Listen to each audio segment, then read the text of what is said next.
Good afternoon, everybody. Welcome to the TTI show. This is a welcome back.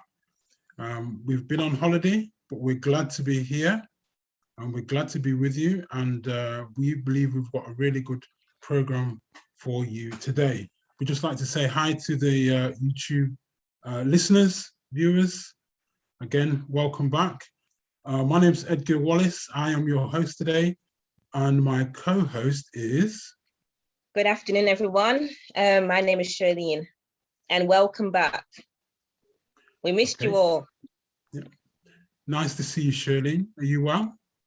Nice to see you too, Edgar. I am very well, thank you. Good, very good. Okay, can we stop this screen share just for a moment? Okay. Right, I can see all these lovely people there saying hello to everybody. I hope you've missed us because we've missed you. And if you've got your camera on, you can give me a wave. That'd be nice. But if not, thank you, Daniel. Thank you. I've got a couple of waves. Okay. We have an exciting program for you. Before we get going, we are going to have the disclaimer, and then I'm going to jump over to Sharon, who's going to do an introduction. Okay, so Shirley, would you like to do the disclaimer for us, please? Okay. So, only a physician can diagnose, treat, and prescribe for illness or disease. Any information disclosed or discussed at the TTI Zoom talk show are for educational and informational purposes only. Please continue to seek professional medical advice from your general practitioner regarding any illness or disease you may be suffering from. Thank you. Thank you, Shirley. I know that we may well have some new viewers. So we're just saying hi and just letting you know what True Temperance is all about, TTI, True Temperance International. And basically we are a health organization and we're trying to lift up the principles of good natural health and improving our immune system so that, you know, it might be possible that you do become ill. And by doing these principles, it can help you to get better quickly, or it can help you to work on improving your situation. I know that we have viewers from all over the world, South Africa, America, different places. And again, we're just saying hi. We see what we're doing as one big family. Shirlene and Jonathan is part of my family. And I want, that's it, big smile, Shirlene. But I want all you guys who are listening, we're all family and we're here to help one another and support each other. And that's the main reason for this program. So with saying that, we're going to go to the promos, and Shirley, if you could do that for me. Chris, if you could do the promos, if you could talk us through it, Shirley. Okay. So the first one, welcome back. So, well, it's gone now, but welcome back and thank you for joining us this afternoon. Okay, so this is our Telegram platforms. So we have three. We have one for the women, one for the spiritual health, and one for the men's group. It's really for those on YouTube. If you like to join us, where we talk about we would say health topics, anything from the challenges that was promoted onto the show, any questions that people may have. For the TTI, for the women and for the men, that's for the health, and then for the spiritual, that's where we talk about encourage scriptures, devotions, prayers, and so forth, and that's for the spiritual group. So if you'd like to join us, please see the URL and type it in, and then you're able to join if you have the Telegram app on your device, whether it's tablet or phone on your device. and you're able to join us onto our platforms. Essential oils class, we started, well, we had a 1 week break, but last week was the first one for a series. And last week we had back to school immunity, and also children and adults, different oils that will help to boost your immune system for adults and for children, because they're going back to school, going back to college, going back to university. So it's back to school, building yourself up, but even for adults, those who may be teachers going into the schools or wherever your workplace may be, to boost your immune system. So that was last week. This week, we have nutrition, where we're going to discuss about the oils that's good for nutrition, but also there's going to be a practical from Alvin, who's part of the team, a practical demo on foods and what oils we can use to give it that little flavor. So please join us. The ideas is there on the poster, and there is no password needed. So you can just do a screenshot of this, or just write down the number, which is 829-9752-4481. Okay, so this one is from Pastor Sam's farm in Spain, so Unachenta Farm, Reclaim, Reduce and Reset. And this is starting the 3rd of October, 2021, and it's a 10-day detox. So for more information and for costs, please contact Dr. Sam Davis on 07545 973 257.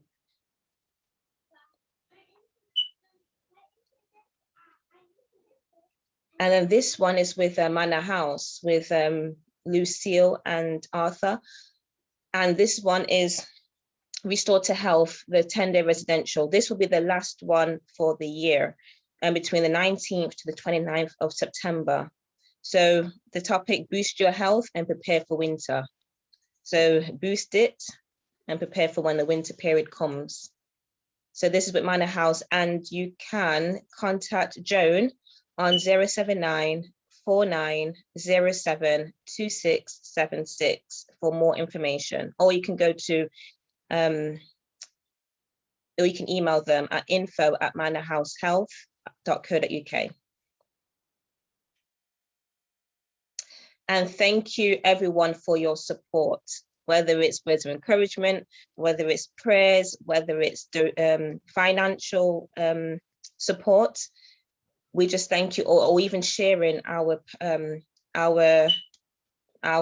poster, our information, our Saturday show every week. So we thank you for supporting us, whether it's you're just joining now and you're sharing. We thank you, or those who's been with us since last year. We thank each and every one of you.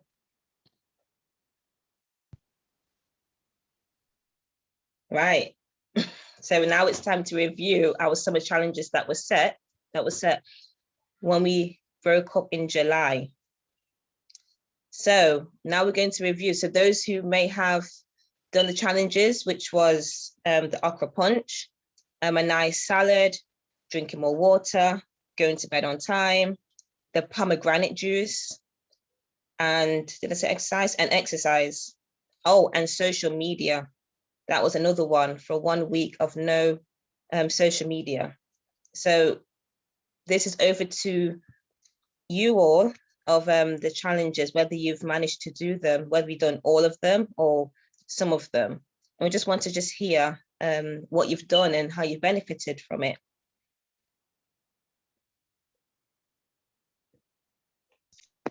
The floor is open, as Shailen has said. All these different challenges that you can see on the screen. There's even one with corn silk and making healthy salads. So the floor's open. If anybody would like to unmute and tell us how you've got on while we've had this break of 2 weeks. No, sorry, 4 weeks, if you've had the chance to do any of the challenges.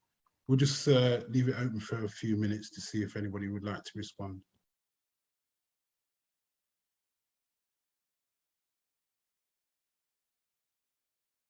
Are they able to unmute? Who the Chris? Are they able to unmute? Yeah, I have unmuted. This is Audrey. Hi, Audrey. How are you? I'm fine. We've missed Good. you people. It was fun. It's fantastic that we're back. Love it. It's good to hear your voice. Right.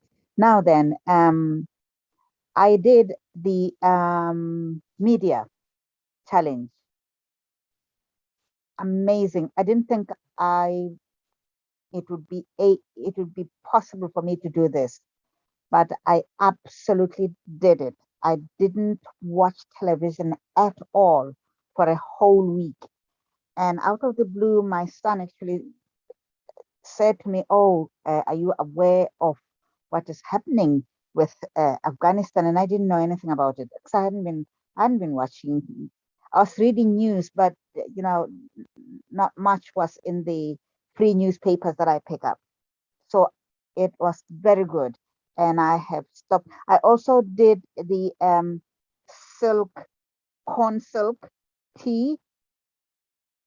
Fantastic, very good. How was that? How was that? Excellent. Every time I love my corn. I love corn. I particularly the fresh one and I grill it, and I love it grilled. It reminds me of the street corn back in my country, and so I do it. But I used the silk. I made a tea out of that silk, and I was just so pleased that I was able to do it. As far as the salad is concerned, I have a prayer group that I attend every morning, and I challenge them with eating salad before a meal to help with obesity, so that one doesn't eat a whole big plate. If you have eaten your salad before, then you're sort of full, and therefore do not. So those are the three that I mainly strictly followed, and I was very good with them. Great. Thank you very much, Audrey. Very encouraging. And I hope you'll stay tuned with us as we go into this new series of health programs. Thank you.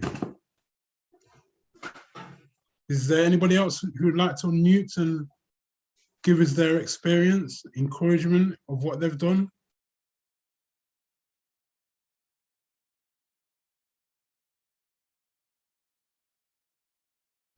Can I say something? Can I say something? Go ahead. Can you hear me? I can hear you. I can't hear you, but anyway, never mind.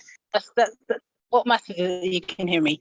Okay, so with regards to the challenge, I should be able to hear you now. With regards to the challenge, I took on the one of, well, a few of them. The salads, I was doing quite well with that, and I was, making my salads every day, and I was really enjoying that. And then I noticed that started to slip a bit, but hey ho, you plod on, don't just give up at the first hurdle. And then the exercising outdoors, I was really for that one because I love outdoors, I love exercising. I'm not sure that I managed 5 days in the week for the whole summer, but I was cycling more when we actually had good sunshine and I was motivated to get out there. And we also went on holiday and we did quite a bit of walking and went to the beach. So we were taking in the fresh air, and I really take the opportunity to do my deep breathing while I'm out there exercising. Going to the gym, that's not for me. So definitely with the outdoor exercising. Going to bed early, I'm still working on that one. Okay, the Lord knows. Okay, but yeah, I need to trust in God that I can get all the tasks done that I need to get done and still go to bed early. So bear with me on that one.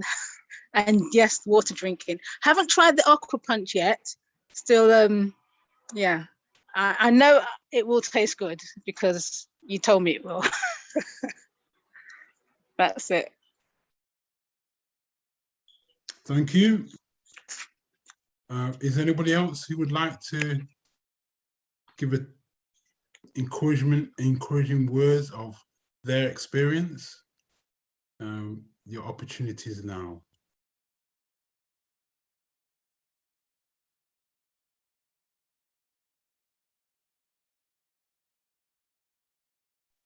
Hi, everyone. Welcome back and good to see you. Hey, buddy. We definitely miss you. Um, we, we, I took the media challenge and the speaking time challenge. The media challenge was a pleasant victory. I was able to stay off social media for a week. That worked for me. The one I struggled with was sleeping on time. In fact, if I say struggle, that's an understatement, guys. There's a dismal trip, but I've carried it over now and said I'm going to try it in September. And so far, I've slept in time for all of this, or for the last 4 days. So hopefully I see it.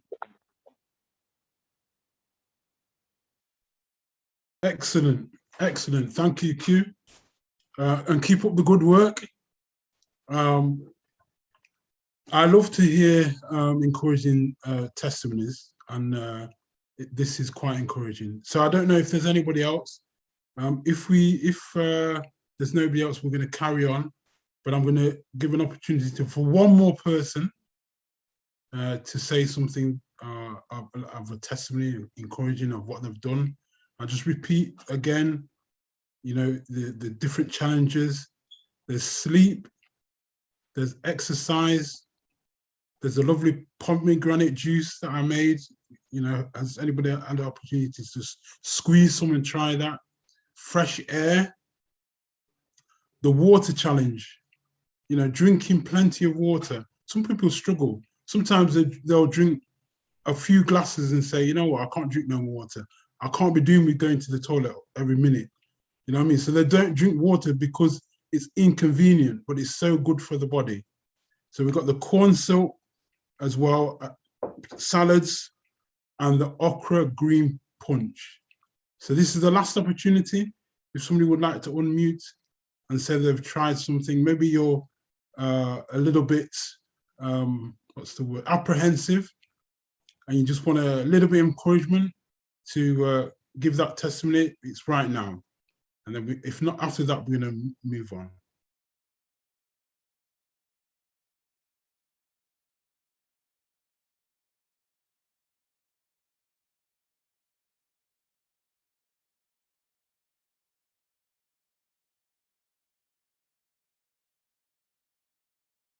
All right, we're going to carry on for the sake of time. Well, thank you for the testimonies that we've had so far. Excellent, very, very good. So we're going to move on now, and we're going to go to Sharon, and she is going to do a introduction for what's going to be happening in the next few this season. So just bear with us.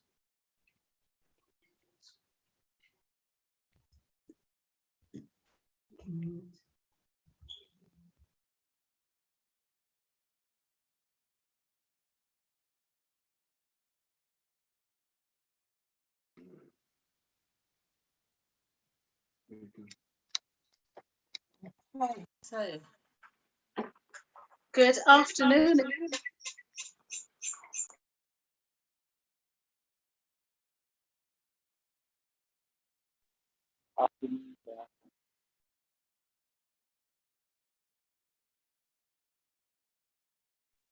Can you hear me now?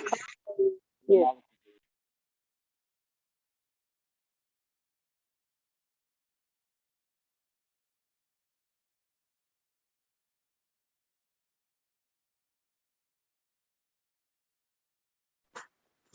Is that better? Yeah, okay. Right, sorry about that, everyone. So today we're going to share with you an introduction to our new season. So let's just get that PowerPoint up, slideshow. There you go, that's better. So our title for the new season is Fearfully and Wonderfully Made, Know Your Body. Okay, so we're going to run through this intro first quickly. So the reason why we chose this title, okay, I like to use the word our springboard, our scriptural springboard, is based on Psalm 139, verse 14. which says, I praise you because I am fearfully and wonderfully made. Your works are wonderful, and I know that full well. Isn't that a bold statement? It really is. God made us fearfully and wonderfully. We're made in the image of God after all, so that's got to be good. And a book called Education by Ellen G. White, in the chapter, the study of physiology, she says, let pupils be impressed with the thought that the body is a temple in which God desires to dwell, that it must be kept pure, the abiding place of high and noble thoughts. As in the study of physiology, they need to see that they are indeed fearfully and wonderfully made. Okay. So what we're going to be looking at over this series is what happens, because we're going to look at the different body systems, but we're going to look at what happens when your body is affected by external or internal destructive forces. When there is malfunction, how can your body adapt? What's the cause? Why did the body malfunction or, become ill? And what's the remedy? So we'll be looking into that. So you really want to invite your friends, hit the record. It's going to be recorded on YouTube. So if you miss bits, you can always go back and watch it. Or if you wanted to review something that you thought, you know what, I need to see that again, go back onto YouTube and watch it and invite your friends. We'll keep you updated with the posters each week as we go along. So we'll be looking at the main systems of the body, the 11 main systems of the body. So we have the endocrine system. This regulates the body through hormone production. The respiratory system, that's obviously, it helps to breathe, gaseous exchange. The digestive system, that's to digest your whatever you eat or drink. The reproductive system, okay, we need to produce more people. The integumentary system, this will be your skin and your hair. The muscular system, yeah, okay, that's obvious. The muscles that gets us to move around. The nervous system, this is the processing center for any input that comes in through our senses, using the input to elect the appropriate responses. So for instance, if you touched a pin and it hurt, your nerves will tell you it hurts, and the appropriate response would be to take your hand away from the pin and not keep pushing harder. The cardiovascular system, that would be your circulation, which transports the nutrients, the hormones, and the wastes through our bodies. The lymphatic system, we've had a study on that already, or a presentation on that, but that is part of one of the 11 human body systems. The urinary system, okay, all that water we're drinking, it needs to flush our toxins, so we need to know how well to look after that system. And the skeletal system. Without the skeleton, we'd just be, we wouldn't be able to stand up or move. So God knows why he made all these systems for us. In addition to the body systems, we're also going to be looking at essential nutrients. So what do we need? What is the purpose of the different nutrients? Where can we find them? What foods can we get them in? So by nutrients, we're talking about essential minerals. And there's a list there. That's by no means, that's not all our minerals, but there's some there. And I'm just going to highlight, for instance, potassium. That is in the plant, it's a catalyst, and it's used for iron transplant. In the body, it has its uses as well.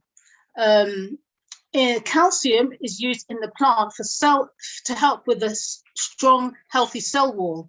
And calcium is used in our body to help with building strong bones. So it's got a similar kind of function, but in a different way.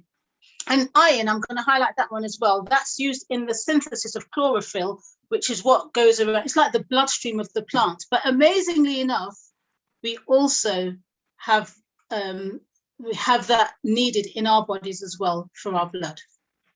Okay. Also, we'll be looking at vitamins. These are so important. There's so many of them. Again, there's a few on the screen, but what are they for? We all talk about getting your vitamin D, but what is it for? It says here it helps in treating arthritis, tooth decay, diabetes, and rickets. It has many other uses. So we'll look into the various vitamins. Vitamin K reduces the risk of menstrual pain. Who didn't know that? Well, now you do. And it helps with clotting. So if there's any internal bleeding and that needs to stop, the vitamin K is going to be useful for that. That's something that they give to the babies when they're first born. And there's so many other vitamins on there, but I won't go into it because today is not about the vitamins. It's just, this is just an introduction. So that's our quick whistle, how do you say, whistle stop tour of this season, and it's going to be exciting.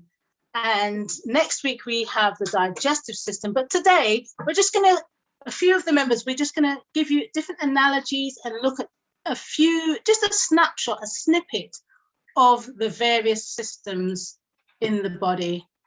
And Jonathan's going to give us a really good intro from a different perspective. So, handing over to Jonathan. We'll stop the screen share.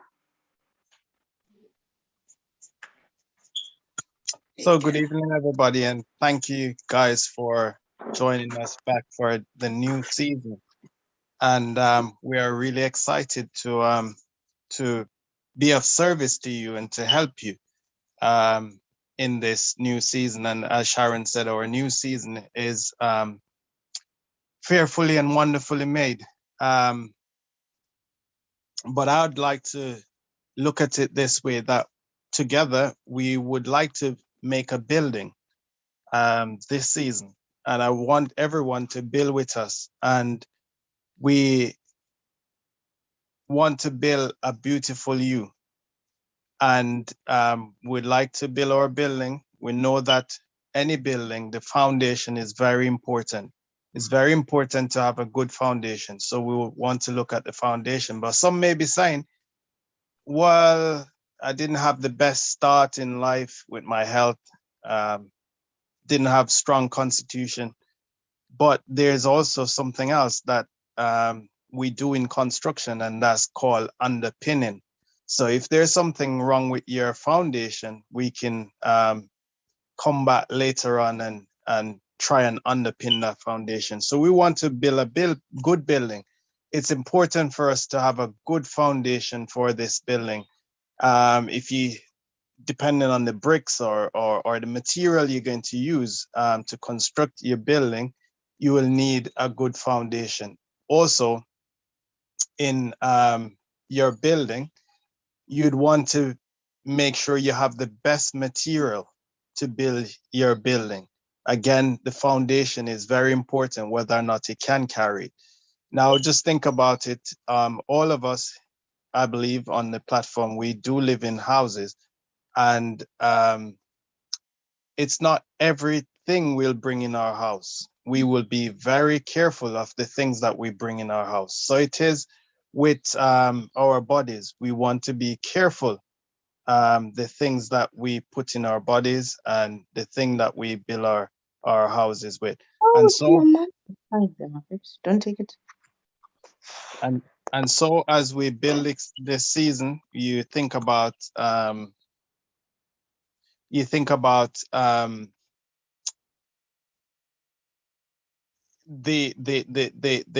structure of your building, the important bits before you get to the internal, where the beautiful decor that you look at, you want to make sure that your building can stand, such as you want to have good rafters, you want to have good pillars. And in comparison, that would be our lungs, our liver, our heart, or these organs, are they working to its optimal? Like I said, if they are not, we can always go back and look at them, how we can support them. And this is what we aim to. By the end of this season, it is our intention that we all have a good building, but we must be careful, the material. So we want you guys to journey with us as we look at our bodies from the fundamental, from foundation up. Make sure we lay the right foundation so we can look. It doesn't matter where you are or what stages in life you are, or what condition your health is in at the moment. We can revisit, we can work together, you can engage with us, and we try and build a beautiful building at the end of the season, fearfully and wonderfully made. Thank you.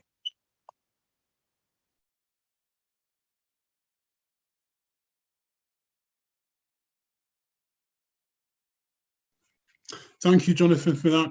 Excellent. The next speaker we have is Brent from South Africa. Are you there, Brent?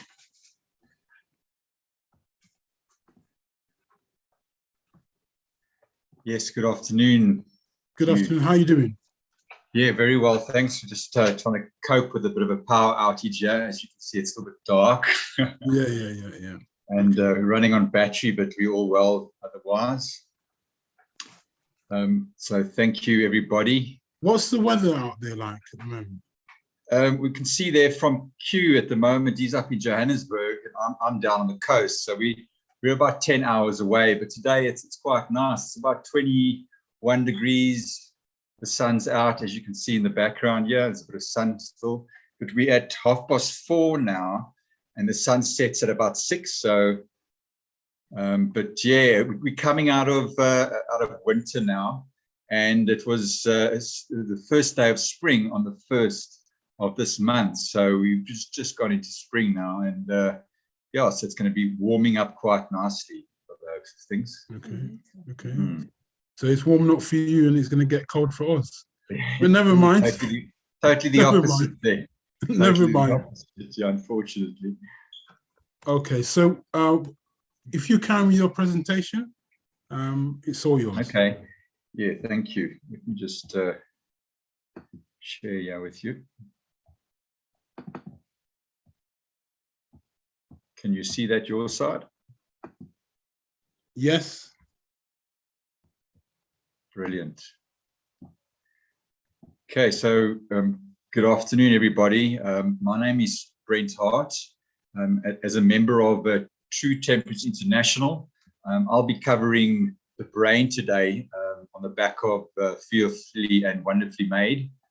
So what we're going to be touching on is 4 amazing facts of the brain. And we're also going to be looking at healthy fats and unhealthy fats, and how they can either affect the brain positively or obviously negatively, and what we should or shouldn't be doing when it comes to the brain, and how the brain actually affects the rest of our body when it comes to energy, vitality, and so on. So yeah, get your pen and paper out, because there's a few good tips that I'd like to share with you through this presentation. So to start, the first amazing fact is that 75% of the brain is made up of water. So as most of you'll know, that 60% of our bodies are made up of water, but a whopping 75% of our brains is made up of water. And this means that only 2% of dehydration can cause a negative effect on our brain's function. So generally, we getting lethargic. We maybe start yawning. I don't know if any of you have that, or you obviously be getting thirsty. So we need to rehydrate. And what this causes is a loss of sodium and electrolytes that can cause acute change in memory and attention. So we become lethargic, and generally, we all know that a minimum of at least 2 liters of water should be consumed through a 12-hour period. Then your second amazing fact today is that brain food are your leafy greens. So we need to be consuming a lot of your broccolis, your collards, which is another name for your loose leafy cultures, your spinaches, your kale is a good one, which are all filled with your vitamin K. There's also lutein, folate, and vitamin B, carotene, which is in your carrots and so on. And vitamin K is a formation of your healthy fats, which improves our brain function and also our memory function. So these are foods that we should be encouraging into our diets. Then amazing fact number 3 is that the human brain contains approximately 100 billion neutrons, which is quite a big number. And this is about the same number of stars in the Milky Way as a fact. And these neutrons are connected by trillions of connections or synapses. And experts call this a neutron forest. And how it works is information runs between these neutrons in your brain for everything that we see, everything that we think, and everything that we do. And this is why it's so important to have a healthy diet, because the oxygen that goes to our brain gets transferred via our arteries, and the healthier our diet is, the more blood that flows through our arteries to our brain, and the more oxygen that we get to our brains. And it finishes here with that the neutrons are traveling around 250 miles an hour in the brain. So if you want to be alert and you want to be coping at that speed, then you're obviously needing to be supplementing your diet with the right foods and vitamins and minerals, and obviously the water to be hydrating.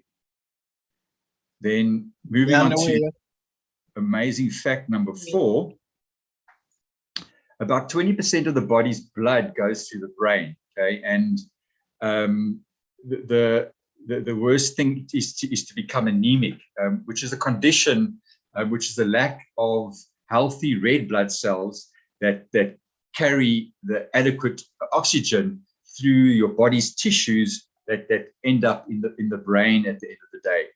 And for you to avoid anemia, there are 6 key foods that fight anemia, and you can see there on the screen. That's your kale, your figs, which is a lovely food, your stinging nettles, which are ready and freely available out in your sidewalks and in nature, your beets that can be made up at home, parsley, and your spinaches. And maintaining brain function, like with any living tissue, relies on supply of oxygen to the blood, as I said previously. So an interesting fact is the brain receives between 15 and 20% of the blood from the heart when you're resting. But many factors can affect this, including age, weight, and so on. But an average male sends around 70 milliliters of blood pumping around the body per heartbeat, and therefore approximately 40 millimeters is delivered to the brain per heartbeat, which is essential for getting your oxygen through to the brain cells. So just another fact there on why we need to keep our arteries and our blood flowing correctly through our blood vessels. Then to avoid these following 7 points with regards to the negative effects on the brain, which is your sugary and carbonated drinks, then also your refined carbs, which include your sugars and your highly processed grains such as white flour. So alternative flours to white flour, you can look at your coconut flour, which is gluten-free. You can also look at your almond flour, which is a very healthy flour to look at, and then also your whole wheat flours. So rather use those as an alternative to your white flours. Then also to avoid your highly processed foods. Another one to avoid is your aspartame, which is your artificial sweeteners. So that's one to avoid. And to have something as an alternative could be your xylitol, which is basically bark from a tree. That's a natural sweetener, or even your honey. But again, if it's honey, you need to look at a good quality honey to supplement the aspartame. Then obviously alcohol. That's obviously a no-no for the brain, as we all know. And then number 6 is your fish high in mercury. So any of your large fish species are generally high in mercury. So you want to be avoiding your tuna, any game fish generally, those are going to be high in mercury. And if you are eating fish, then I would stick to your smaller fish like your herring, your sardines, and so on. And those will be a bit safer to eat. So it's then key to avoid foods that are the incorrect trans fats. So you want to be having the correct trans fats. And obviously your processed foods are the incorrect trans fats. So what are the correct trans fats, and how do we get those into our diet easily? Because today, a lot of your fruits and vegetables are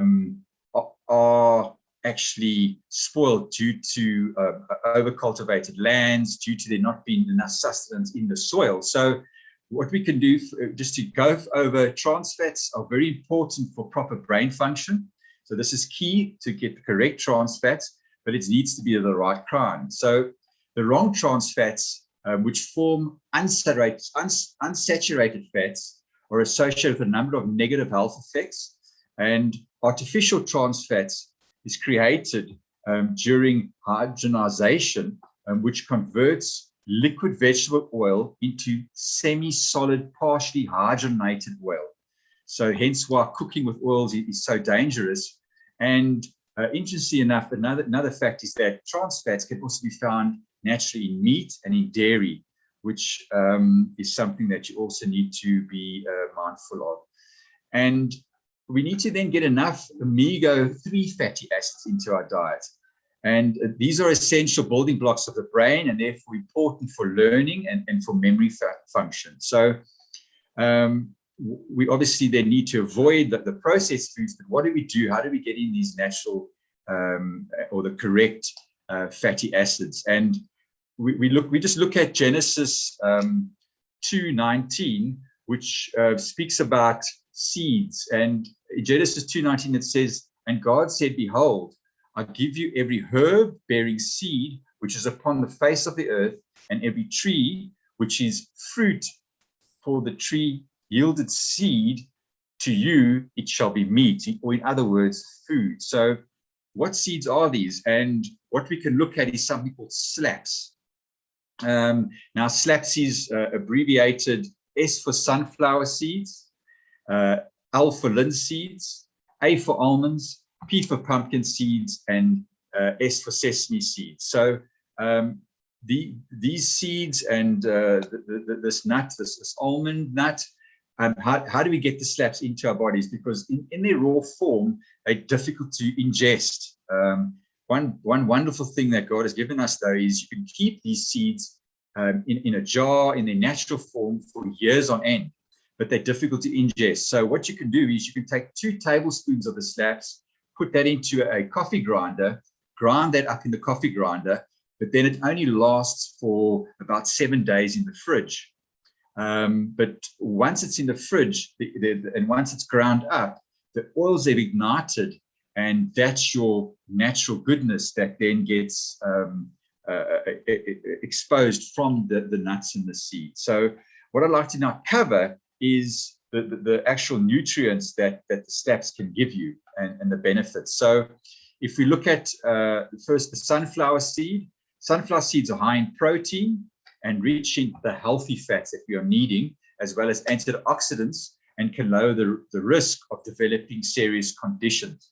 Now, you're going to notice there's certain vitamins and minerals that have been repeated and in all of the actual SLAPs. So with your sunflower seeds, you've got vitamin E, B1, B6, you've got iron, you've got copper, and then a very interesting additive is your selenium. Now, the selenium is key where it helps prevent mental decline. So we're speaking about the brain today, and if you're deficient in selenium, that can really cause you to really struggle, make you become lethargic, lack of energy, but actually it can affect the way you're thinking. And it's also important for your thyroid function And your thyroid function is basically your metabolism. And it tells the body cells on how much energy you actually need for use in the body. So selenium is a very important one. So if you're wanting to improve your selenium intake, take more sunflower seeds. Then the next slap is your linseeds. Linseeds are loaded with nutrients, omega-3s, rich in your ligands, which may reduce cancer risk. Linseeds are also rich in your dietary fiber, may improve cholesterol levels, may lower blood pressure, and also contain protein.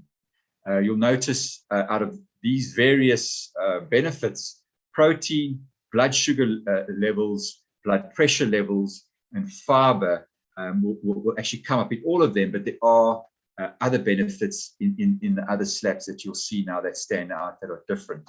So if you move on to almonds, contains lots of healthy fats. There's fiber again, protein.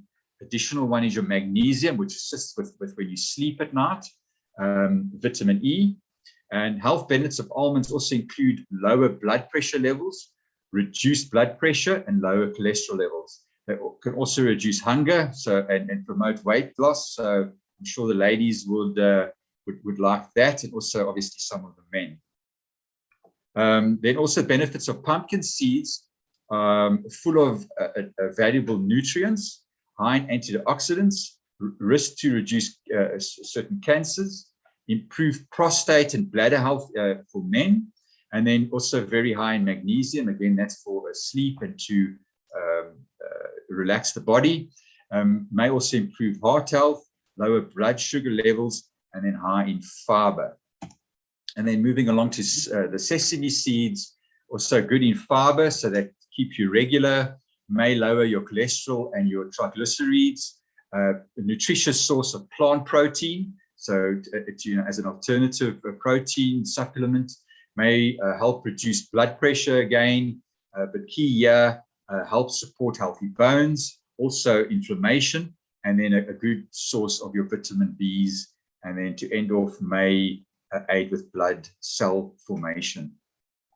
So to sum up today, guys, the slaps, a brilliant alternative for your healthy fats. So 2 tablespoons of each of the slaps into a coffee grinder, grind that up, and then sprinkle that over your cereal, or add that to your favorite smoothie. So there we go, guys. Your tip for today on healthy fats that will assist the brain function. Back to you there, Edgar. Just unshare you. Full share. Stop sharing. You should be back there now, Edgar. Hello, everybody. Hi. Sorry, I'm not Edgar. It's Sharon. But we're just going to move swiftly on over to my presentation. Thank you so much for that, Brent. We will be trying more slaps. Yes. It doesn't sound right, but more sunflower, linseed, almond, pumpkin, and what's the final S? Sesame. Sesame. Sesame seeds. Thank you. Thank you. So we will be trying some of the slaps, and yes, that advice is really good. So don't, if you're going to blend it, only blend enough for 1 week. Otherwise, it could go rancid with the oils. Okay, so I'm going to move over. We're going to change the device over again. So I'll be screen sharing with my device, and I'll just ask if there's anybody who's touching their screen, if you can just be careful not to draw on the screen, but I will disable annotation. So we'll just get that set up as we're doing the changeover. And also, if you can, try your best to pay attention, because there will, have you done disable annotation for me? There will be some quiz questions at the end. We forgot to tell you at the beginning, but there will be some quiz questions at the end. If you've joined us part the way through the presentation, don't worry. If you don't get all the questions right, that's fine. It's all education. We're learning together. So pay attention to anything else that's going to be said. And Shirley will be testing your memory So we're just going to, okay, so we're just, sorry, if you just pass it to me. Do bear with me one moment.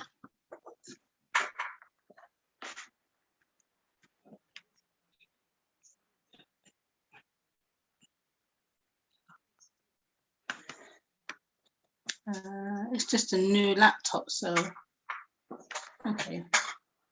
I'm just going to run with it and hope that nobody scribbles on the screen because it's not doing it with this laptop. Okay. So let me just start PowerPoint.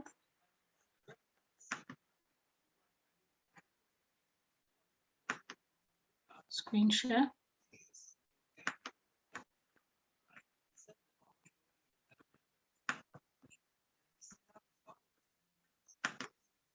Okay, right, so we're there. Thank you for your patience. So we're going to look at the human eye.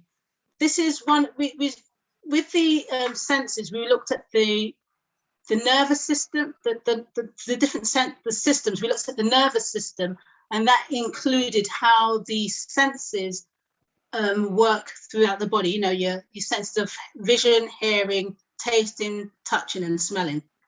So we're going to have a brief look at the human eye, just a little bit of information to help you understand a bit more how fearfully and wonderfully we are all made. Okay, so just moving on. Next slide, please. Right, so what do we do with our eyes? What do we use them for? Obviously, we use them to see, so it can help us to sense and avoid danger. If there's anything happening, we want to get out of the way, or you know, you may see something that's like an electrical fault. You can get that mended. Obviously, you use your eyes to recognize people. You know, when you walk up the aisle and that veil is removed, you want to make sure you're not going to have that experience that who was it, Jacob, when he married the wrong sister. Okay, so we want to make sure that we know who we're seeing. Or you may, if you have problems with your vision, you may rely more on the other senses. And that's the amazing thing about our senses. As one is diminished, another one becomes more sensitive. But yes, we use it to recognize people, to find food. Okay, some of you may be aware, I've recently got some chickens, and the moment they see, they're just down. If you put some rice down, they find it. Okay, they find it, and their heads just bobbing down all the time. I don't think they're smelling it. I think they're relying on their senses of vision, and they are very, very, very smart. So if I move my hand, they just run to that side thinking, oh, I'm going to get some food. And if just a little bit of body movement, they detect and they're thinking, right, I'm going to go over that side and get some food. So yeah, to find food, we use our eyes. To express emotions. Okay, so if somebody had that part of their face covered, you could probably tell if they were happy still. A lot of people are wearing masks now, so I think you'll be more familiar with that. But you can smile with your eyes. Okay, you can look sad, you can have sad eyes. Okay, you can have fear in your face when the eyes are kind of more bulging like. So you can detect if somebody's frightened or tired. You can tell, you know, sometimes just by looking in people's eyes, you can say, oh, you look really tired. You know, you don't have to see anything else, just the eyes will give you that information. Also, we use our eyes to regulate our circadian rhythm. So when it's light, and if say for instance you didn't have blackout blinds and the light was coming in through the windows and you were asleep, the sensing of the light even through your closed eyelids could encourage you to wake up, and the hormones that are required for you to wake up will be released. And then when it's dark, again, the hormones that will encourage you to sleep are released. So we use our eyes for regulating our circadian rhythm. We use our eyes to read. Okay, without them, I would be struggling right now to give you this presentation because I am relying on the ability to read and to appreciate art form. So whether it's a painting or a building, Jonathan was talking about a building earlier, beautiful buildings. We rely on our eyes to appreciate what's going on around us in nature, to appreciate the colors on a peacock or the flowers or whatever it is, and each, you know, to appreciate beauty when you see beauty. They say beauty is in the eyes of the beholder, so you need to be able to behold to see the beauty. Okay, so how does the eye work? Well, I've got the images, a schematic diagram of an eye, but I'll just read through the slides and you'll follow through. So light reflects off objects, passes through the transparent cornea, the anterior chamber, and then enters the open eye through the pupil. So when you look at something, you're actually seeing the reflection of light bouncing off the object. Now, depending on the brightness or the luminance of the environment, the pupil diameter then needs to be regulated to by the iris, either to limit the amount of light going in. So if it's bright, then your pupils will constrict, such as on a sunny day. Or if you're in a dark room and then the lights turn on, your pupils constrict because it limits the amount of light going in. But also the iris is used to dilate the pupils as well. So if it's a dimly lit room or a dimly lit environment, or the lights have been off, then your pupils will dilate to help you to see, to get more light in to hit the retina. Once the light goes in through the pupil, then the lens refracts or bends the light entering the eye, and that enables us to be able to focus the light and form a sharp image on the retina, the cells on the back of the eyes. Those are the light sensitive cells on the back of the eyes. So I hope you got that from you can always review it, play it back. But yeah, so we've got the light entering the cornea, going through the anterior chamber, through the pupil, through the lens, getting bent so that it goes to focus on the retina, and it has to pass through the vitreous chamber.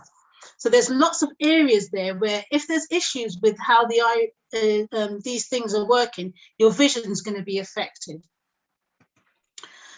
The next thing that I'm going to talk about is the lens, because that is what's going to accommodate for seeing things near or far. So I can look at my screen, which is right in front of me, and focus on it, but I can look beyond there at the window and see the flowers, or look, if I was in a mountainous area, I could look far over the hills and still be able to focus on those. And that's because the lens is accommodating. So what it does is it will either bulge, become fatter, or become stretched to accommodate and control what you're able to focus on. And that's controlled by the ciliary muscles. Okay, so that will either stretch or make it fatter to accommodate for focusing on near or far objects. Now, once the light hits the retina, which is the cells at the back of the eyes, I normally, when I'm at work, I use a model with my hands. So I say the light goes in through the pupil, through the eyeball, and hits the retina, the cells at the back of the eyes. Obviously, this is my fist, it's not somebody's eye. But then once it hits the retina, the image is actually upside down, as you can see on the picture to the picture at the bottom. Because the light bends, it actually inverts the image on the retina. And that's because the light rays, as they enter the eye, the converging lens will make them flip.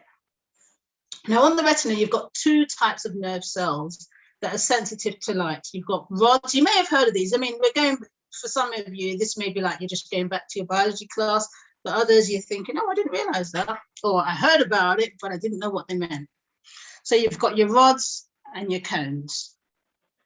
The rods are the light sensitive cells that react to dim lights. Okay, so there's the majority of them are on the periphery of the retina, so the outer edge of the retina. And there's about 120 million rods in each eye. Fearfully and wonderfully made, you can't deny that. They're the most sensitive, the rods are most sensitive to light, so more than the cones, which makes them good in detecting motion and for vision when the lighting's dim. Okay, so they're not sensitive to different colors. They have their limitations. They have different functions, but they can, with your rods, you can detect shades of dark and light. Some may say you have like black and white images. You can see the difference between black and white with the rods. So if you were in a room and you sat there and you saw something moving in the periphery, like, I don't know, a spider on the floor, you weren't actually looking at the spider, but you detected it because the movement was fast and it was the periphery of your vision. That's the rods that's responsible. And as you turn, you might not see it because maybe the spider's too fast and your rods are not, your cones are not as sensitive as the rods, and you may have to take a while before you can, there it is. Oh, there it was, it's gone again. Yeah, so that's the rods. The cones are, we don't live in a black and white world, periphery. There's things that happen in front of us. And so therefore we need cones as well. The cones, they're centered, they're concentrated near the center of the retina. Okay, so that's what you use when you're reading. There's 6 to 7 million of these cells in each eye. So that sounds like a lot, and it is a lot, but it's less than the 120 million rods. So you have more rods and less cones. And they're responsible for detecting color. So we have the rods and the cones, two different light sensitive cells, but when they work together, you get optimal vision as far as the retina is concerned. So we need them both for optimum vision. And as I said, the cones, that's what you rely on for reading, because there's no rods in the central part of the retina. Cones, as I said, we use them for color, detecting color. They contain the color pigments on the retina, either red, blue, or green. So each cone cell is sensitive to the corresponding color. If it's got a blue pigment, it's sensitive to blue. If it's got a red pigment, it's sensitive to red, etc. You get what I'm saying? Color perception is not, being able to detect color, it's not a physical entity. So if I was to hold, I don't know if you can see this pen, yeah? I'll hold it against my top. You may be able to see the top bit appears to be yellow and the body of the pen appears to be white.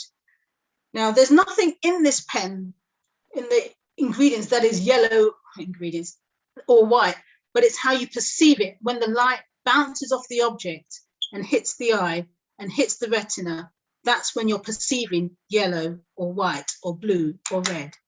Okay, so the appearance of the color is due to the wavelength of the light as it bounces off each object. Therefore, each cone is sensitive to different wavelengths of light. That's why you may have red cones, blue cones, green cones. It's the different wavelengths of light, and that's interpreted by the brain as color. So the image to the left there that you can see on the screen shows the wavelengths of light and their corresponding color. So you have ultraviolet at one end with 400, what's the units there? Nanometers, and the infrared at the other end of the light spectrum with 750 nanometers. Okay, a lot of people do a lot of base a lot on color. Okay, so as you can see, there's a wavelength spectrum there, and color is only a small fraction of the entire wavelength structure that we know of in physics. So you've got cosmic rays, which have a very short wavelength. As you come along, you've got gamma rays, they may use them in nuclear medicine. X-rays, you've all heard of X-rays, ultraviolet, infrared, microwaves, some people use those for various reasons. And you've got all the way radio waves and broadcast band, a variety of wavelengths. So color is only a small portion of the wavelength spectrum. But yet, so many things are affected by color. People may have fallouts. So for instance, if you look at a person and their shade might be different to your shade, and then people have disagreements and family fallouts. And it's just, it sounds ridiculous and absurd because we're just talking about a reflection of light and how it is affected and perceived by our the cells at the back of the eyes. So I just thought I'd share that one with you, just to let you know that in being fearfully and wonderfully made, we are so different. We are various shades, and it's something to be appreciated and celebrated.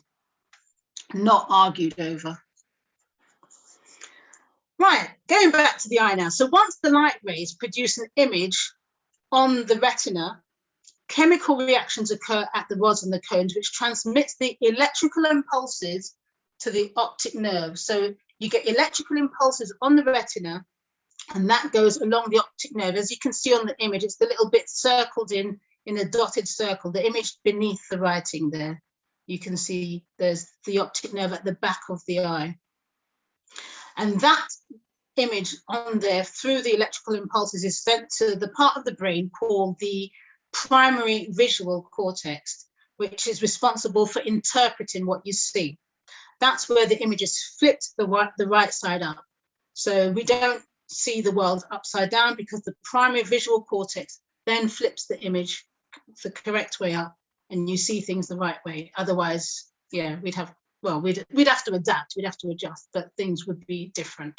Okay, so I hope you can see that on the brain, the primary visual cortex. So that's at the back of the brain. So when we're recording responses from people's vision, we place electrodes on the back of the head if we're looking at the responses from what we call the cortical response, or the recorded at the primary visual cortex. And there's some references there. Now, we did say things can go wrong with your vision for various reasons. This is just a very small snapshot. So for instance, we wear glasses, people wear glasses, and some of the conditions can be lessened with corrective lenses. So you may have heard of presbyopia. That's where the lens is hardened and it's unable to accommodate. So those ciliary muscles, they cannot accommodate to help you to focus on far or near objects. And so that's called presbyopia. Hyperonia, that's also known as long-sightedness. And that's when your focus is beyond the retina because the eyeball is short. So instead of it being a rounded shape, it's a shorter, like a squashed eyeball, and you get long-sightedness.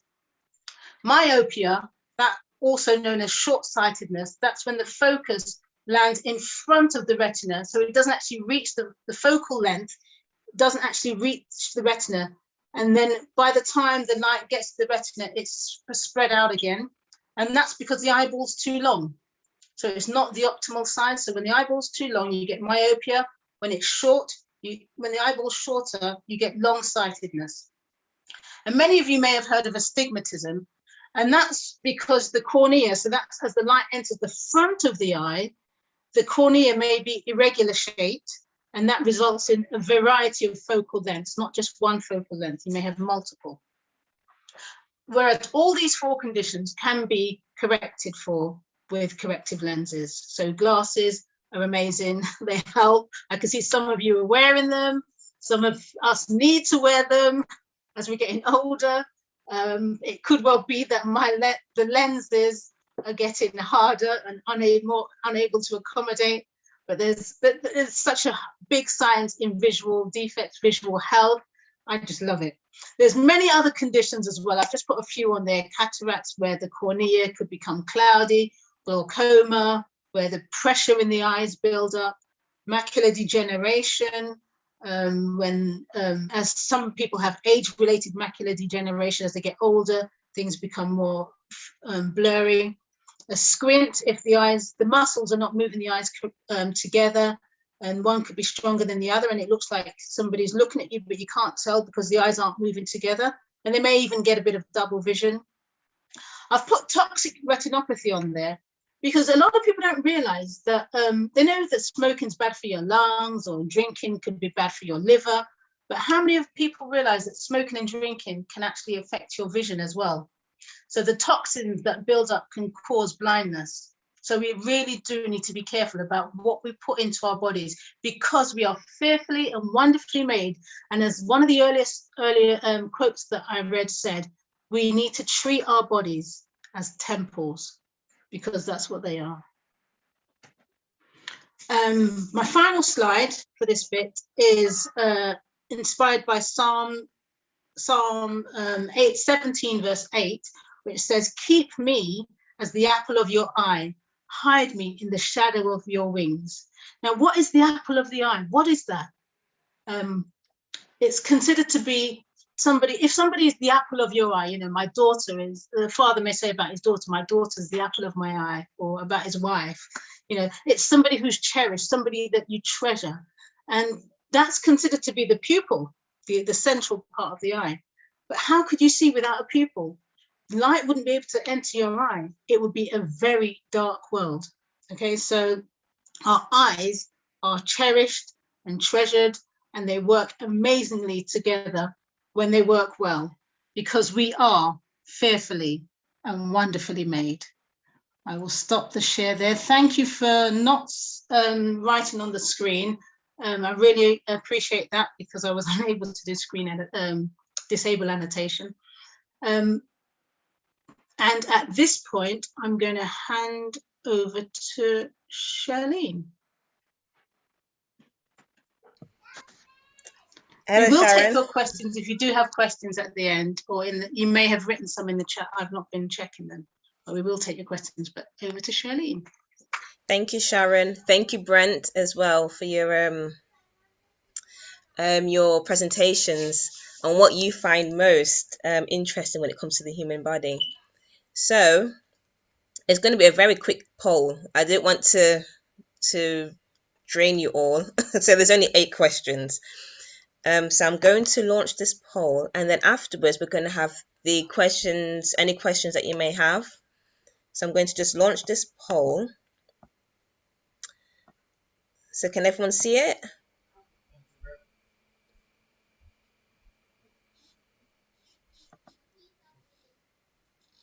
I can see it. You can see it? Okay.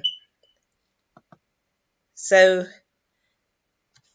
we're going to do, so how many main body systems are there? So that's the first question.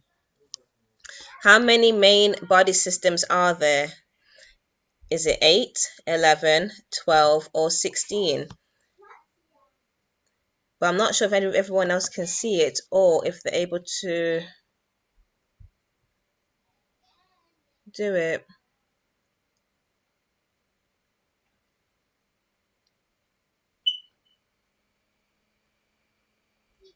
Because I can't see any answers. Well, not answers, but those who may have answered. Surely, do they know how to vote? So I'm trying to remember if it was when I was on the other side of answering. I'm trying to remember how it was done. But what can you see, Edgar? Can you see the questions? Yes, I can see the questions. Yeah. I think you submit your answers. I think Sharon was saying you submit your answers at the end, but I don't know anything about this poll. Right. So you have to go through all the questions. So you have to go through all the questions, and then the participants would submit to the answers at the end of it, I think. Okay. Does anybody need any help? Can everyone see it? Or need any help of how to do it?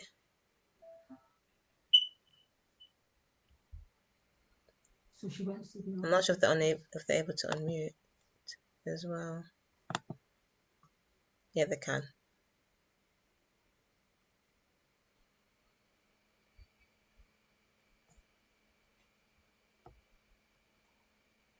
So do you want to go through the questions then, Shirley? Because obviously they won't be able to do it until the end. So, how many main body systems are there? Oh, one person's answered. So maybe they can do it. I don't know. So I've got one person. It says one person has answered out of 35.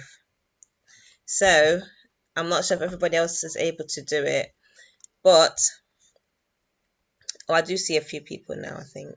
So how many main body systems are there? 8, 11, 12, or 16? And then question 2 is, list 2 internal or external destructive forces on the body. So is it irregular eating and deep breathing, viruses and accidents, exercise and going to bed late, toxins and excessive use of social media? Okay, so number 3 is, why do we need vitamins and minerals? Is it to help us to be honest, help our enzymes to work, help our bodies to function effectively, or is it to keep us alive forever? Okay, so what is vitamin K good for? Is it good for skin elasticity, regulating body temperature, strong bones and teeth, stop the blood from clotting? Question 5. How many B vitamins are there? Is it 4, 6, 7, or 8? Number 6 is, what is vitamin B3? Is it thiamine, biotin, folate, or niacin? Number 7, what are fat-soluble vitamins? Is it vitamin A, vitamin D, vitamin E, vitamin K, or all of the above? And are water-soluble vitamins stored in the body? Yes or no? And I do see some answers coming in now.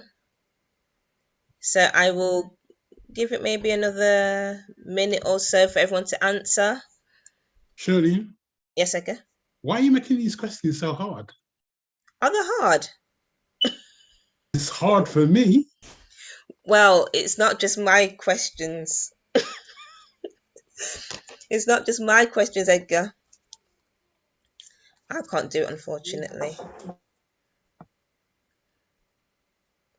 It's mine and someone else's questions on here. Fair enough.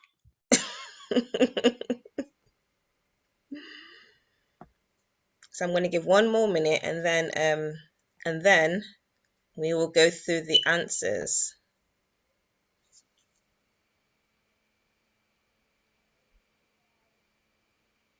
And this is really a questionnaire, poll. We're going to try and do it quite regular. It's just to help us to know our body really, and our systems of what God has given to us, and then what is needed, the essentials that are needed for our body to be working effectively. So that's really for the poll of how well do we know our bodies. And it could be many more questions, but I didn't want to tire you out.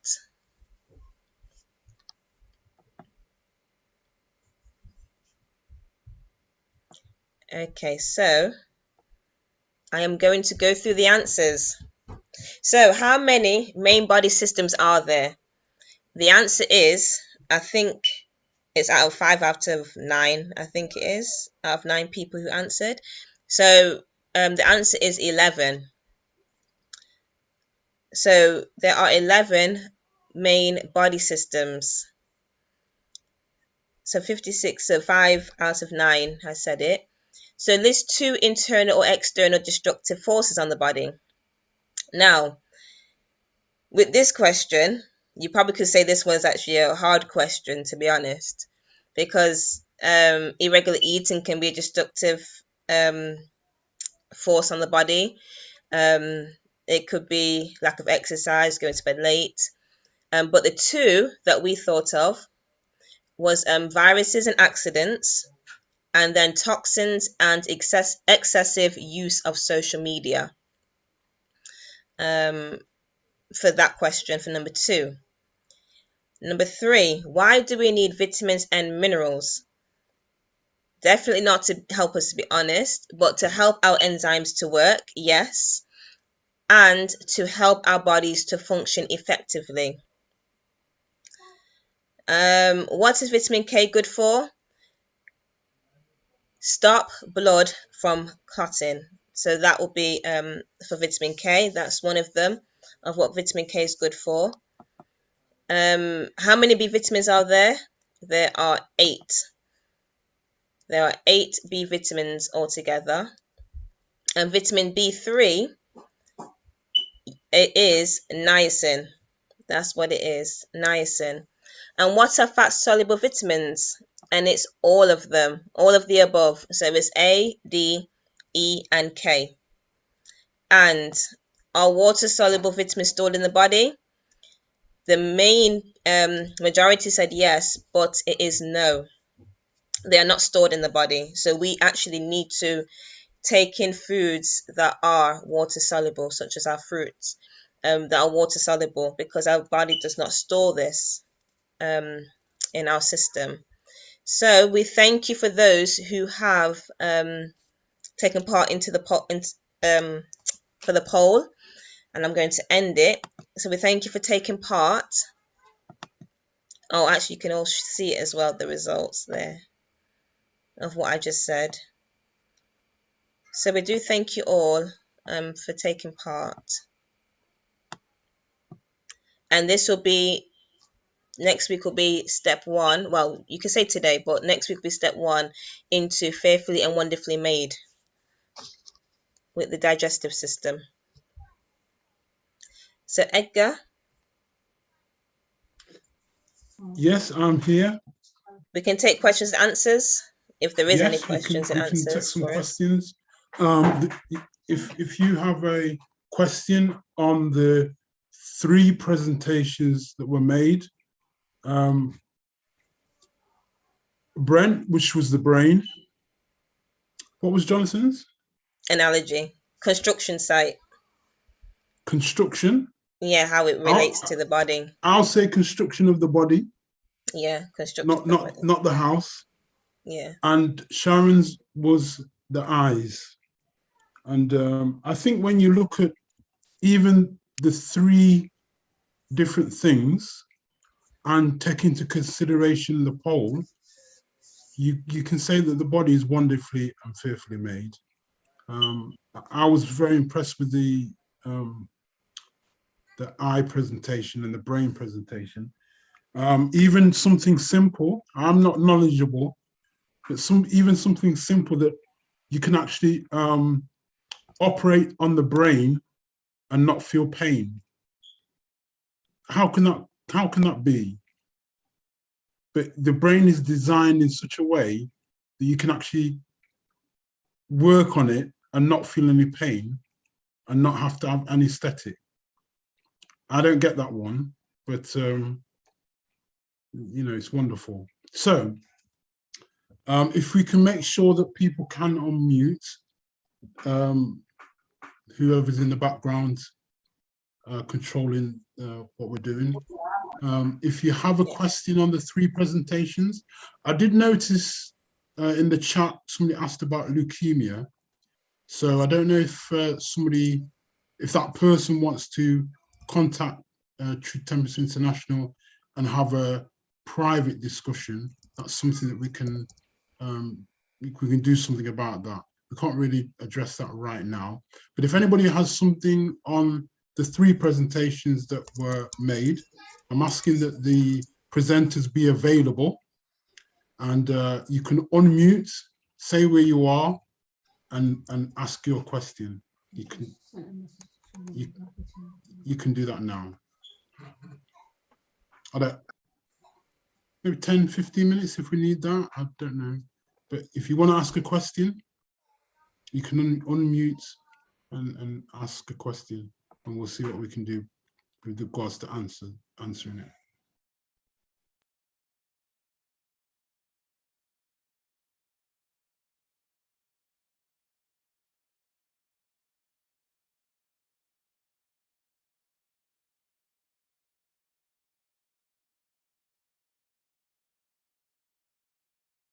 Don't be shy. Don't be shy. If you want to say something, this is the time. Can I just say something to help clarify, because somebody may have been a little bit confused. Vitamin K is actually a clotting agent, so it will help the blood to clot. It doesn't stop it from clotting, it helps it to clot, so you don't bleed forever.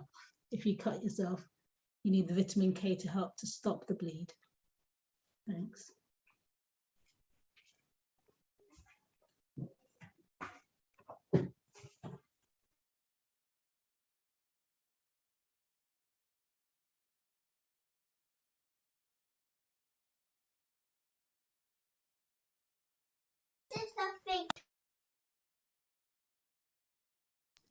And Also, if you're feeling shy, you could put your questions in the chat, and one of our people, co-workers, we can look at the questions and try and answer it that way.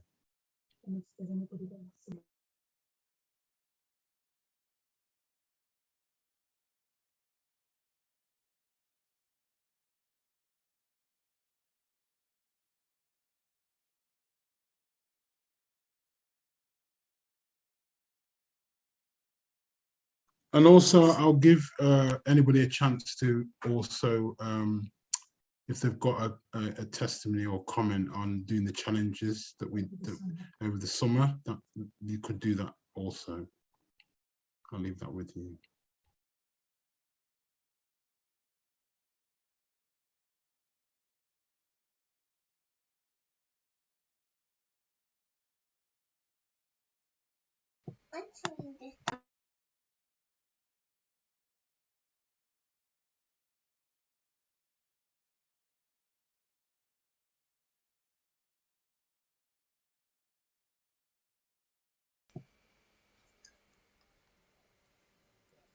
No questions, Edgar, no questions. Even the chat is quiet.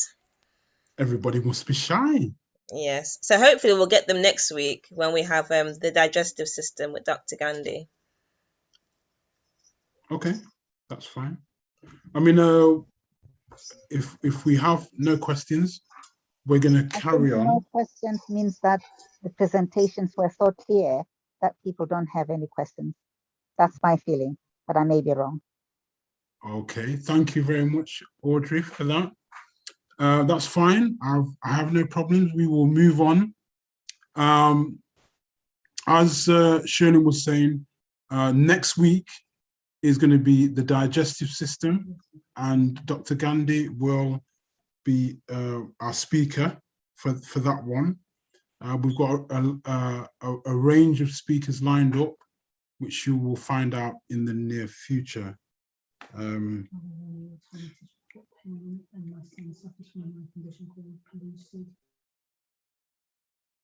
Okay, so we've got a question here on foot pain. I'm not quite sure. Not sure about the foot pain question.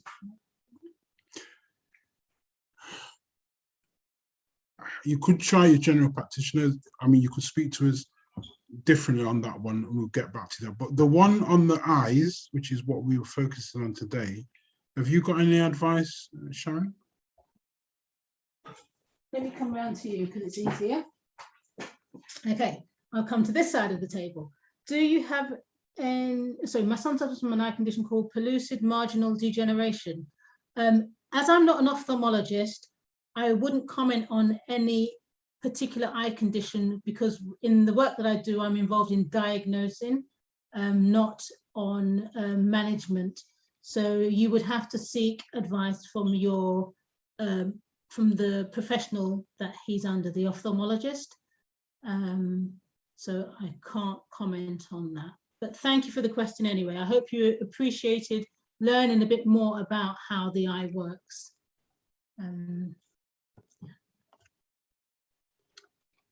Can someone take too much vitamin B? Can the body take too much vitamin B? Is that a question for Shirley? Shirley, do you think you can answer that?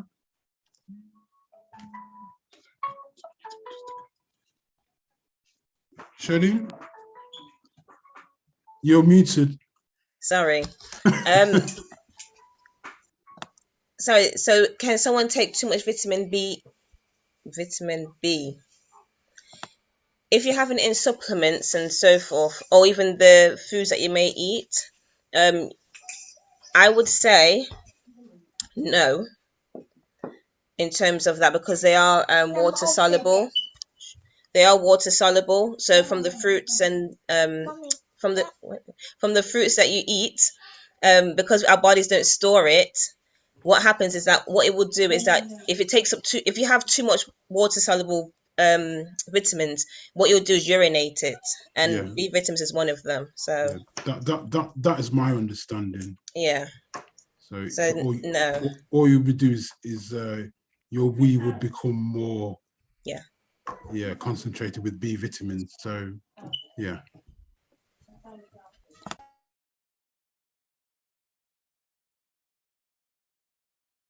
Someone's asking if the eyes are cloudy.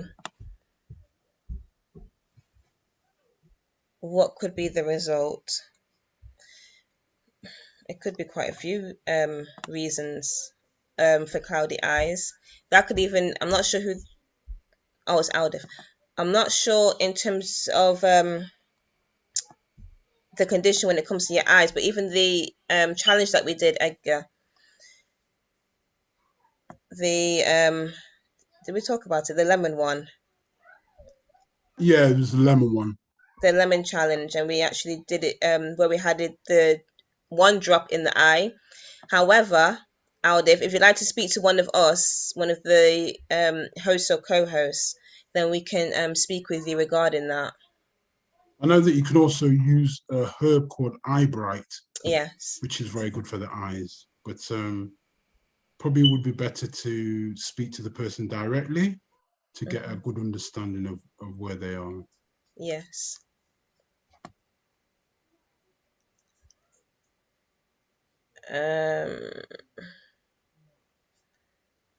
How do you keep the eye in good health? So, how do you keep the eye in good health and vision for when you're older, and how do you avoid having to wear glasses? Well, there could be a number of reasons for this one. I think that's quite broad.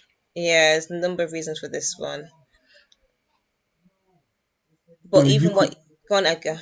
I'm saying you could use fruits and vegetables that are good for the eyes, you know, and obviously foods that are not. So, you know, that's going to affect your circulation. I mean, Sean was talking about smoking and drinking, how that can affect your eyes. So, you know, there's obviously going to be foods that are better for you to take, like blueberries and so on, that's going to help your eyes. Carrots. And carrots, yeah. But I still think it's quite a general question, so yeah. Well, if you look after yourself, then your eyes will be a part of that in terms of the nutrition, what you eat, the exercise, not being on the phone, with the light in the dark, with the devices that you may have, because Shari mentioned that regarding the eyes, and then the light. So those things can help to avoid wearing glasses as well. So the light on your devices, make sure you have light in your room if you are going to be on your phone or device. And then just look after yourself internally, and then that will help the eyes. Yeah, I agree.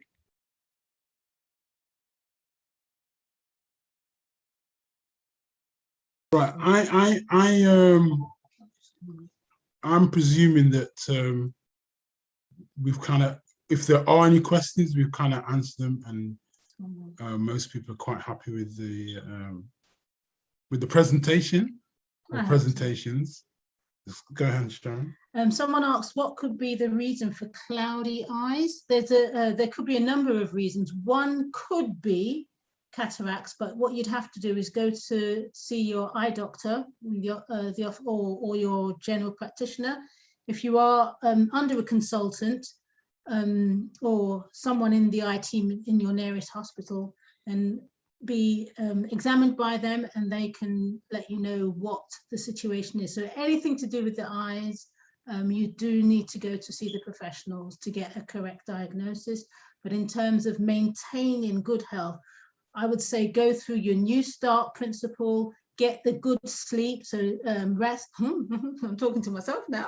Okay, get some good sleep, because that can lead to stress, being very tired, having chalazions, I know about that one, where your eye gets a little swelling on the eyelid, styes and things like that. You need to get your rest, try and reduce the stress, get your exercise, all the things that are there in the New Start principle. And for those who are unaware of New Start, it's an acronym where N stands for having good nutrition, E is exercise, W is water. The first S is sunshine. The first T rather is temperance, so that's a balance in what you're doing. A is fresh air. R is the rest, and the final T is to trust in God. Now, when you go through these principles, that generally helps you with many of your conditions, many of the lifestyle conditions, probably all of the lifestyle conditions, and as you're eating, you want to have things that are not going to be things that are going to reduce inflammation, because many of our ailments, again, is due to inflammation, inflammatory responses, whether it's on the nerves or whether it's in the circulation or cartilage, whatever it is. It could be quite often related to inflammation. So look it up, do some research, look into anti-inflammatory foods, plant-based, and hopefully and prayerfully, as you trust in God and you take your conditions to God and to your general practitioner and the health professional, you will see improvements. But we look forward to seeing you guys again next week. All right, so if we could have the slides,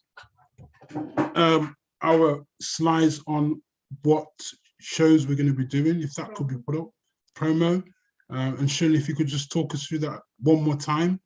I'm particularly interested in the essential oils. I quite like that. And so if you could talk to that one, and then we'll say our farewells, and we will see you next week, all being well.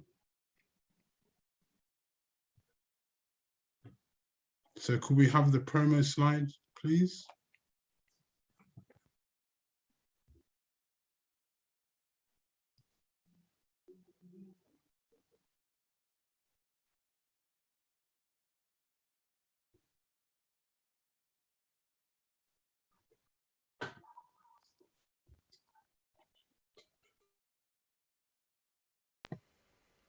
Okay, so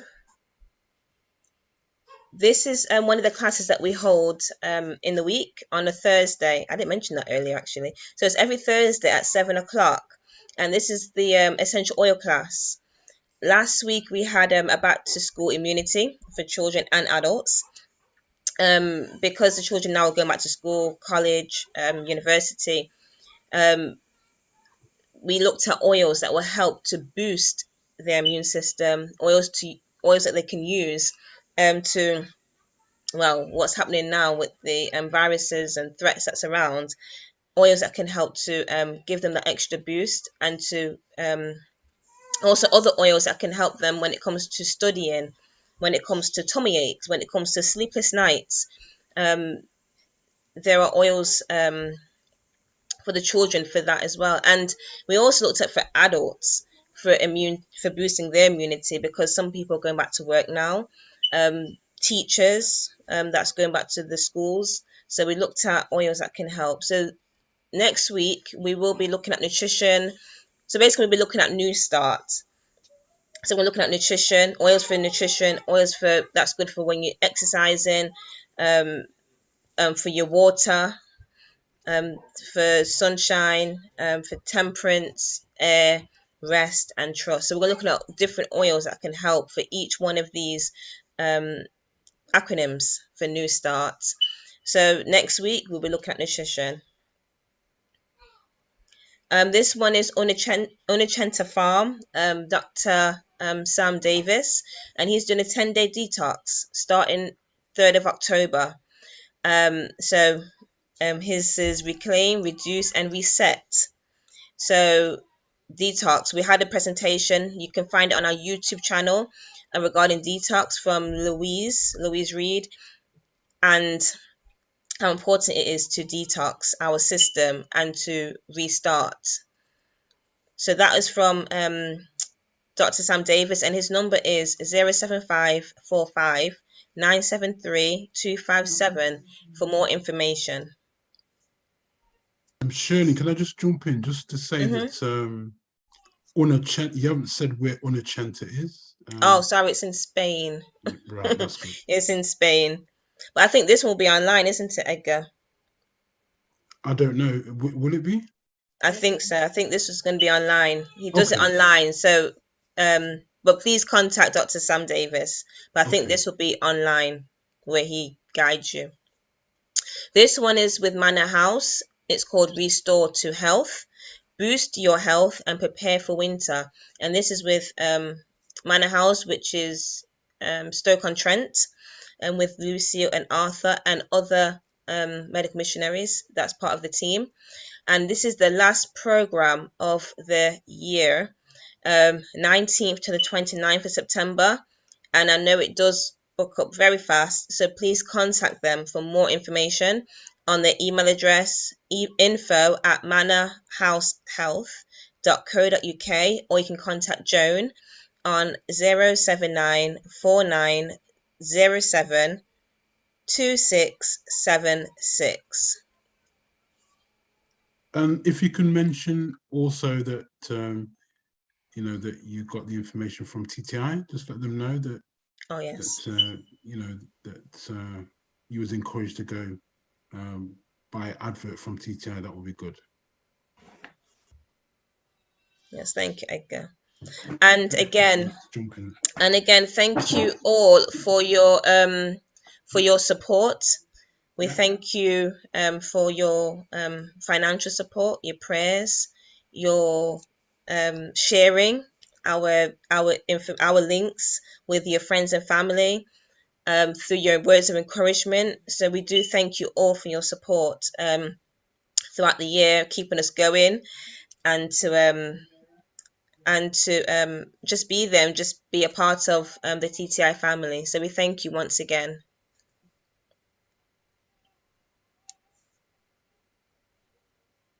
Yes, so thank you for joining. Thank you for joining us, everyone. So because there's no more questions and so forth, what we're going to do, we're going to say bye to our YouTube audience, our YouTube family. We thank you for joining us. And what we'll do is we'll stay on for a bit for those who are on Zoom, just to say welcome back, and just to have a little chit chat for a bit, those who are on Zoom. But for those who are on YouTube, we thank you, and please come back next week where we'll have Dr. Gandhi on talking about the digestive system. So the first one for our bodily systems. So we shall we're going to take off YouTube.